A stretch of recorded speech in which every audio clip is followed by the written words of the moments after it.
Ma soeur, mon frère, ton problème, ce n'est pas une histoire de tomber, de lever. Alléluia. Tu as besoin d'une certaine somme d'informations. Tu dois savoir d'où tu viens. Alléluia. Tu dois demander à ta maman. Alléluia. C'est très important parce que pourquoi jusqu'à 40 ans, 35 ans, tu n'es pas marié? C'est important. Je ne sais pas si tu comprends un peu. Alléluia. Pourquoi est-ce que quand un homme vient avec toi, vient vers toi, il te prend comme femme, même étant chrétienne. Il te prend, il te fait comment tu vas t'épouser. Et puis après, il fait un enfant, il part. Bien aimé, David a dit ceci. Ce qui nous arrive n'a-t-il pas de cause? Il ne faut pas prendre ça à la légère. La vérité que tu connais. Qui t'affranchira. Qui t'affranchira. Dis c'est la vérité que tu connais. Amen. Qui t'affranchira. Dis Seigneur, aide-moi. Allons dans Proverbe 11, 9. La parole de Dieu. Oui.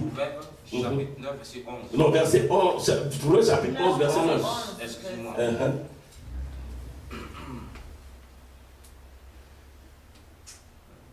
Est-ce que vous savez que bien aimé, j'ai failli ne pas venir là? Tu n'as pas vu là? Mais pourquoi vous fermez vos portables? Moi je t'appelle, ton portable est fermé. Je suis venu en taxi, je suis obligé de venir en taxi. Parce que je me suis perdu, parce que j'allais quelque part, je me suis perdu du taxi, mais j'ai dit non, il faut que j'arrive. J'ai dit Seigneur, quel que soit Alpha. Donc j'étais obligé de prendre un taxi pour venir. Et effectivement, Dieu est bon. Dieu fait, je tombe sur un frère ivoirien que je fais du taxi. Il dit bon, je vais t'accompagner. Et on est arrivé là, quand on est arrivé, il a dit ah, c'est brillant, c'est le nom brillant. Il dit oui, j'ai dit hôtel brillant. Donc c'est Aristide brillant. Donc on était de l'autre côté. Il dit ah donc c'est derrière. Et j'ai vu le train passer. Il dit bon c'est là donc je lui ai donné l'argent, j'ai passé à courir pour venir. Il dit Satan tu es menteur. Aujourd'hui j'ai ri. Alléluia. Alléluia. Amen. Par sa bouche, l'impie perd son prochain. Oui. Mais les justes sont délivrés par la science. Quand les justes sont heureux, la ville est dans la joie. Amen. Alléluia. Proverbe 11, 9. Reprends. Par sa bouche, l'impie perd son prochain. Tout à fait. Mais non, dans la Bible là. Vas-y. Les justes sont délivrés par quoi? La science, la connaissance. Alléluia. Il dit les justes sont délivrés par la connaissance. Alléluia. C'est très important, frère. C'est ce que Jésus a dit. C'est en fait c'est ce que Jésus a paraphrasé. Il dit la vérité que tu connais t'affranchira. Alléluia. Donc ce qui signifie que bien aimé, et toi en tant que juste, le juste c'est celui qui a été justifié, racheté par le Seigneur Jésus-Christ. Pour que tu sois délivré, il te faut une somme de connaissance. Amen. Il te faut de la connaissance. Il dit le juste est délivré par la connaissance qu'il a. Maintenant, quelle est ta connaissance te concernant? Quelle connaissance as-tu? Alléluia. C'est très important, frère. Au verset 2. j'ai la parole de Dieu. Oui. Le manque de science n'est bon pour personne. Alléluia. Et celui qui précipite ses pas tombe dans le péché. Il dit le manque de connaissance n'est bon pour personne. Alléluia. Le manque de connaissance n'est bon pour personne. Bien aimé, l'ignorance est une maladie. Alléluia. Dangereuse. Et beaucoup, bien aimé, beaucoup de chrétiens dans le corps de Christ sont ignorants, frère. C'est pour ça que, bien aimé, le corps de Christ en lui-même n'avance pas. Amen. Je vous assure, frère, il y a une somme de connaissances dont on a besoin pour exercer notre autorité, frère. Amen. Demande à un chrétien qui est Dieu. Tu as besoin de savoir ça. Parce que tu as besoin de savoir qui est Dieu et qu'est-ce qu'il peut faire dans ta vie. Tu as besoin de connaître le Saint-Esprit, tu as besoin de connaître le Seigneur Jésus-Christ, tu as besoin de connaître les œuvres du Seigneur Jésus-Christ, tu as besoin de connaître les œuvres de la croix. Alléluia.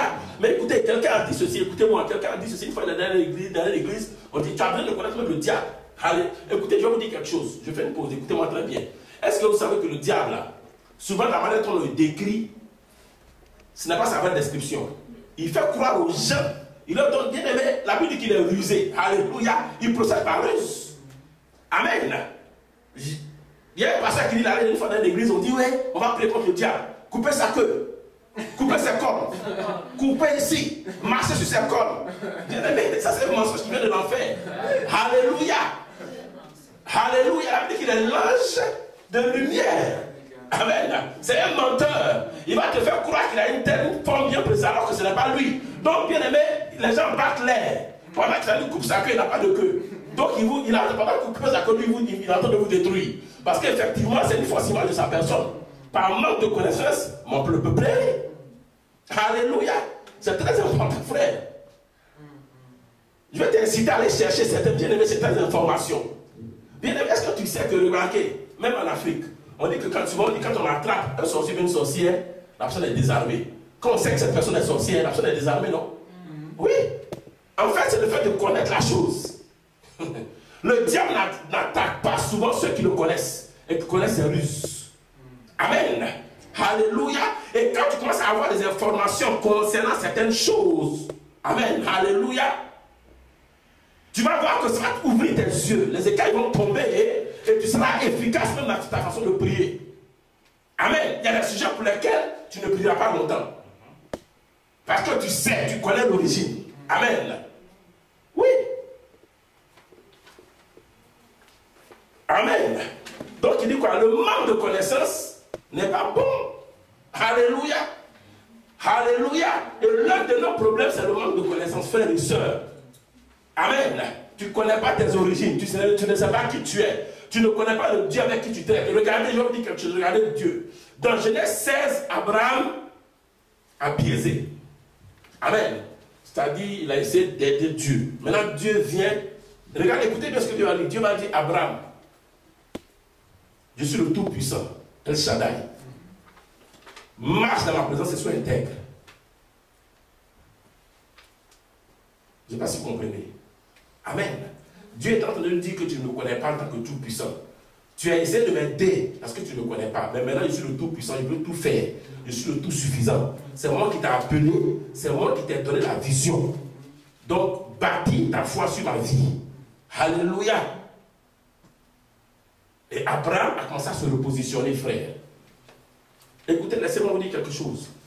L'un des problèmes aussi que le corps de Christ a, c'est que beaucoup de frères et sœurs en Christ ne connaissent pas qui est Dieu. Amen. Donc même quand Dieu parle, ils ne savent pas. Seigneur, donne-moi la connaissance. Alors, le psaume 11, verset 3. Amen. Le psaume 11, verset 3. Le psaume 11, le verset 3. Tu as besoin d'informations, tu as besoin de connaissances, tu as besoin de certaines révélations. Oui, vas-y. J'ai la parole. Oui. Psaume 11, verset 3. Quand les fondements sont renversés, oui, le juste, que ferait-il? Alléluia. Il dit quand les fondements, qu'est-ce que c'est qu'un fondement? Un fondement, bien aimé, c'est un élément essentiel, servant de base, alléluia, à quelque chose. Amen. Maintenant, je vais te poser une question. Sur quoi est bâtie ta vie? C'est très important, frère. Sur quoi est bâtie ta vie? Alléluia. Quelle connaissance? Sur quelle information? Alléluia. La Bible dit que c'est le fondement. Amen. C'est sur quoi est fondée ta vie? C'est sur la base, le socle de ta vie. Si c'est renversé, qu'est-ce que tu peux faire? Et beaucoup de chrétiens bien-aimés ont bâti sur des choses bizarres.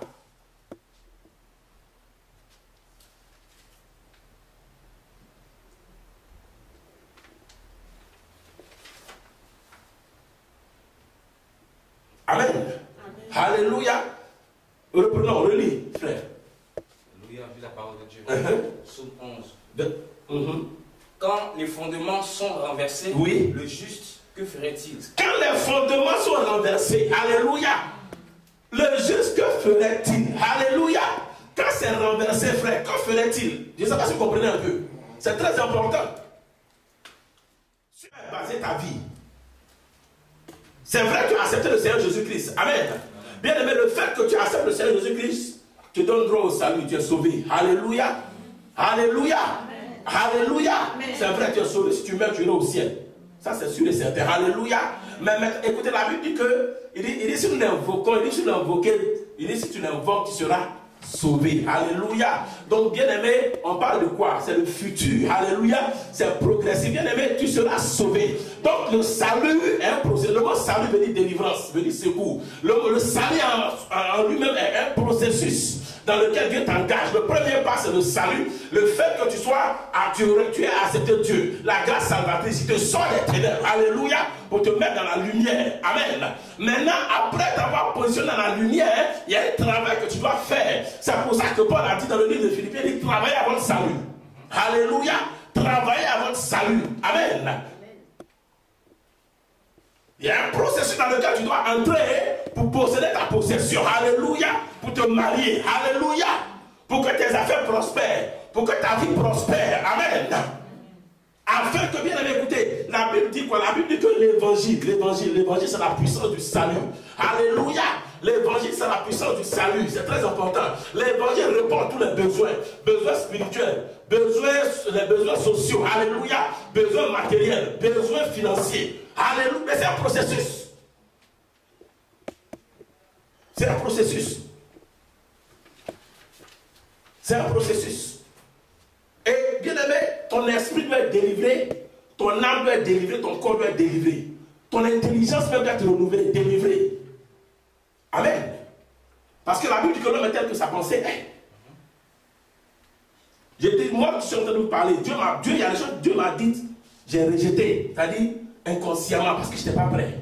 Et après, j'ai vu, mais c'est Dieu qui m'a parlé. Alléluia. Tu te rends compte, tu es là, tu es en train de recevoir quelque chose. Et puis maintenant, tu dis que même si Dieu me donne ça, je vais faire quoi avec? Il y a un problème.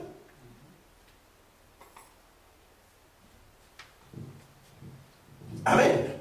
Ma soeur, mon frère, sur quoi est basée ta vie, sur quoi est basée, quel est le socle de ta vie? Alléluia. C'est très important, frère. Si tu veux continuer ta vie chrétienne, sur quoi est basée ta vie? Écoutez, je vais vous dire quelque chose. Souvent, quand nous voyons les gens qui tombent, qui se relèvent, qui tombent, qui se relèvent, aujourd'hui ça va, il va prier, il est fort, il est matin, bam, il est par terre. Il a pleuré, oh, ça ne va pas, je ne comprends pas. Je suis tombé, etc. Mais ce n'est pas de sa faute. Amen. Et après, il va se considérer, il dit, oui, si je tombe 7 fois, je vais me lever. Oh, tu es tombé plus de 7 fois. Alléluia. On dit, Dieu a dit 7 fois, donc après 7 fois, tu ne te relèves plus. Il dit, si le juste tombe 7 fois, il va se relever. Mais toi, tu dis, soit tu es tombé plus de 7 fois. Donc, mon frère, tu es par terre, tu es couché. Amen. Alléluia. Oui.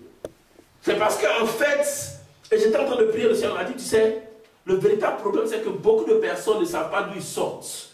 Donc, ils ne savent pas dans quoi ils sont. Amen. C'est pour ça que j'ai un message qui dit, j'ai dit, le délivreur qui doit être délivré.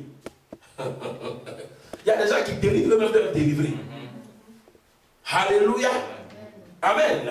Comment tu peux dire que tu as un ministère de délivrance, toi-même tu fumes? Excusez-moi du terme, tu es dans l'église, tu couches avec les femmes de l'église. Et puis tu dis que tu as un ministère de délivrance. Il y a quelque chose qui ne va pas. Alléluia. Oui. Il y a le délivreur qui doit être délivré. Écoutez, laissez-moi vous dire, il y a une information pour vous. Allons, je vais te donner une connaissance.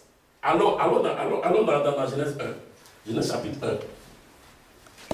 Genèse chapitre 1. Alléluia. Tu es libre avec moi là. Le bishop, il t'a dit, j'ai oublié. Mais toi, tu ne m'appelles pas. Et mon fils ne m'appelle pas. Ouais, mon fils ne m'appelle pas. Et c'est moi qui l'appelle toujours. Je lui envoie des messages. Tu ne m'appelles pas, qu'est-ce que tu m'appelles?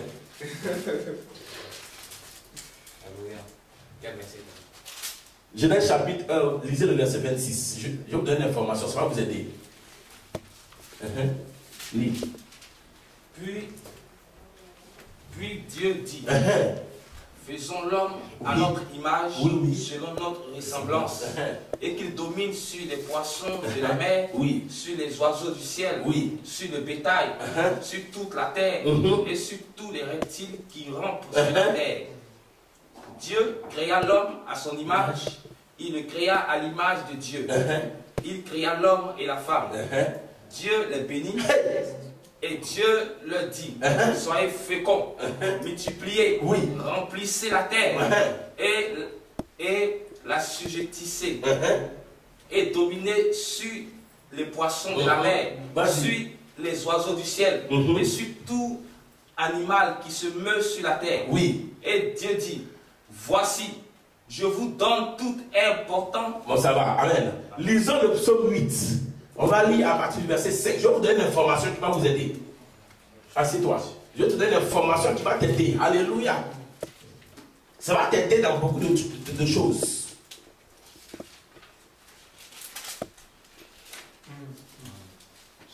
Oui, le psaume 8 à partir du verset 5. Il s'agit donc des femmes, hein, que tu sois un homme, que tu sois une femme. Amen, nous sommes tous concernés. Vas-y. Qu'est-ce que l'homme